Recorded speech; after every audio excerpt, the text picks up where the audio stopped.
বাড়ির কাছে এত সুন্দর জায়গা থাকা সত্ত্বেও আমাদের যাওয়া হয় না। আজকে একটু সময় বের করে গিয়েছিলাম সেখানে। এত সুন্দর জায়গাটা কোথায় সেটা জানতে হলে তোমাদের পুরো ভ্লগটা দেখতে হবে। হে হাই এভরিওয়ান, আমার আরও একটি ভ্লগে তোমাদের সবাইকে ওয়েলকাম। আজকে যেহেতু আমার কাজের প্রেশারটা একটু কম ছিল আর সঞ্জয় যেহেতু আজকে অফিস যায়নি, তাই ওকে ঘ্যান ঘ্যান করে বললাম যে চলো আজকে সেই জায়গাটাতে যাই, আগের দিন যেখানে সময়ের অভাবে যাওয়া হয়নি। আর ও এক কথাতেই রাজি হয়ে গেল। আমি আজকে অনেক সকাল সকাল উঠেছি আর সমস্ত কাজকর্ম তাড়াতাড়ি করে সেরেছি, আর রান্নাটাও খুব তাড়াতাড়ি করেছি। আমার মনে মনে জানা ছিল যে আমি সেখানে ঘুরতে যাব, কিন্তু সঞ্জয়কে আমি সকালে জানাইনি, বিকালে জানিয়েছি। এরকম দুপুরবেলায় ঘুরতে যেতে আমার ভীষণ ভালো লাগে। গল্প করতে করতে সমস্ত রাস্তা পার করে চলে আসলাম আমরা সেই জায়গাটাতে, সেই সুন্দর জায়গাটাতে। তো দেখা যাক, আমিও ফার্স্ট টাইম আসলাম যে ভেতরটা কেমন। সবাই বলে খুব সুন্দর। এবার জায়গাটার নাম হচ্ছে রাজা ভাত খাওয়ার প্রজাপতি পার্ক। বাস আমি ঢুকেই মানে হয়ে গেছি। এত সুন্দর জায়গা আমাদের বাড়ির কাছে, মানে তোমরা যদি না যাও তাহলে কল্পনা করতে পারবে না। আর আজকেও আমাদের কপালটা এতটা খারাপ যে গিয়ে মাত্র 15 থেকে 20 মিনিট ছিল বন্ধ হওয়ার, 4টার সময় বন্ধ হয়ে যায় আর আমরা 3টাতে বাড়ির থেকে বেরিয়েছি। তো যাই হোক, যতটা তাড়াতাড়ি সম্ভব পুরোটা তোমাদেরকে দেখানোর চেষ্টা করি। আর এখানে উনি দেখাচ্ছিলেন যে কিভাবে প্রজাপতি হয়, একটার পর একটা লার্ভা কিট দেখাচ্ছিলেন।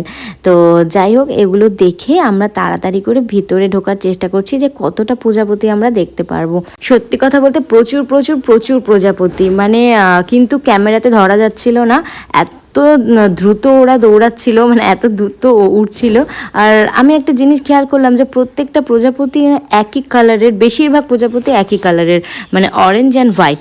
আর বাকি ছিল ইয়েলো, ছিল পুরো হোয়াইট ছিল, কিন্তু বেশিরভাগটাই অরেঞ্জ অ্যান্ড হোয়াইট। তো যাই হোক, দেখতে এত সুন্দর লাগছিল, এত প্রজাপতি, কিন্তু সত্যি বলতে ক্যামেরাতে ধরতে পারিনি সেরমভাবে। তার মধ্যে ছিল তাড়াহুড়ো, নিজেদের ভিডিও করব, নিজেদের ফটো তুলবো নাকি প্রজাপতির ভিডিও ফটো করব, কোনটা ছেড়ে কোনটা করব ভেবে পাচ্ছিলাম না। আর এতটা সময় কম ছিল যে তাড়াতাড়ি করে আমি নিজের কয়েকটা ভিডিও ফটো এগুলো করতে বললাম সঞ্জয়কে। তো ওগুলো করতে করতেই টাইম হয়ে যাচ্ছে, বারবার ওরা বলছে যে টাইম হয়ে গেছে, টাইম হয়ে গেছে। আমরা ঠিক 4:05 এখান থেকে বেরিয়ে গেছি। তো বেরিয়ে দেখি একজন দাঁড়িয়ে আছে, লাকড়ি নিয়ে তুলতে পারছিলেন না মাথাতে, তো সঞ্জয় সেটা হেল্প করে দিল। তো সেখান থেকে বেরিয়ে আমরা পাশেই দেখি একটা বাংলো, এত সুন্দর। আর এত গরম পড়েছিল, কিন্তু গরম পড়লে কি হবে, ভীষণ হাওয়া দিচ্ছিল সেখানে, আর অনেক বড় তেঁতুল গাছ ছিল। আর এখানে আমরা অনেকটা সময় স্পেন্ড করেছি, প্রায় আধা ঘন্টার উপরে। মন ভরে জায়গাটাকে আমি দেখছিলাম। ক্যামেরায় কতটা ভালো লাগছে আমি জানি না, কিন্তু স্বচক্ষে এত সুন্দর, মানে বলার বাইরে আর কি। অপূর্ব দৃশ্য, মানে যেমন প্রজাপতি পার্কটা তেমন এই বাংলোটা খুব সুন্দর।